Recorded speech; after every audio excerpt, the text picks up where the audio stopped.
రైతు పండించిన ప్రతి ధాన్యం గింజను కూటమి ప్రభుత్వం కొనుగోలు చేస్తుందని మంత్రి నాదెండ్ల మనోహర్ అన్నారు. తూర్పుగోదావరి జిల్లా బలభద్రపురంలోని ఆర్ఎస్కేలకు మంత్రి సందర్శించారు. రైతులతో మాట్లాడి సమస్యలను తెలుసుకున్నారు.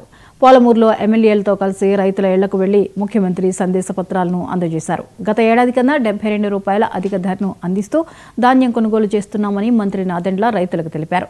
రాష్ట్రం ఆర్థిక ఇబ్బందుల్లో ఉన్నప్పటికీ రైతులను ఆదుకోవాలన్న సంకల్పంతో కేంద్ర ప్రభుత్వ సహకారంతో సీఎం, డిప్యూటీ సీఎంలు ముందుకు వెళ్తున్నారని మంత్రి నాదెండ్ల అన్నారు.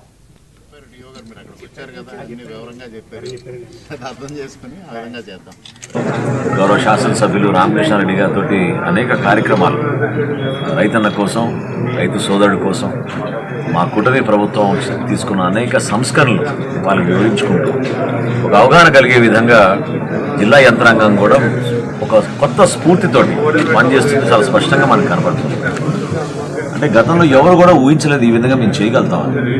ఇదివరకు 21 రోజుల్లో మీకు డబ్బులు ఇస్తామని చెప్పిన వైఎస్ఆర్సీపీ పార్టీ వాళ్ళకి ఎక్కడ కూడా మాట్లాడే అర్హత లేదు.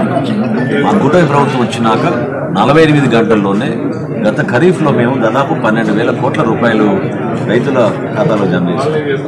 దాన్ని ఇంకా ఇంప్రూవ్ చేసుకుంటూ ఈ సంవత్సరం ఒక ఛాలెంజ్గా తీసుకుని 4 గంటల్లోనే వాళ్ళ ఖాతాలో డబ్బులు జమ అయ్యే విధంగా కొత్త సంస్కరణలు తీసుకొచ్చాం. అదే కాదు, రైతు సోదరుడు ఇబ్బంది పడకుండా ఉండడానికి కోసం డైరెక్ట్గా వాట్సాప్ ద్వారానే తన ధాన్యం కష్టపడి పండించిన ధాన్యాన్ని అమ్ముకునే విధంగా ఒక ఏర్పాటు చేశాం.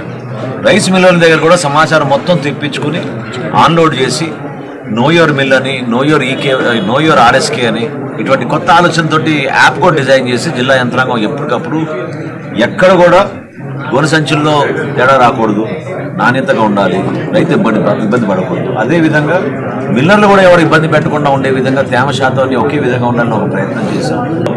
గౌరవ శాసనసభ్యులు రామకృష్ణారెడ్డి గారితో అనేక కార్యక్రమాలు రైతన్న కోసం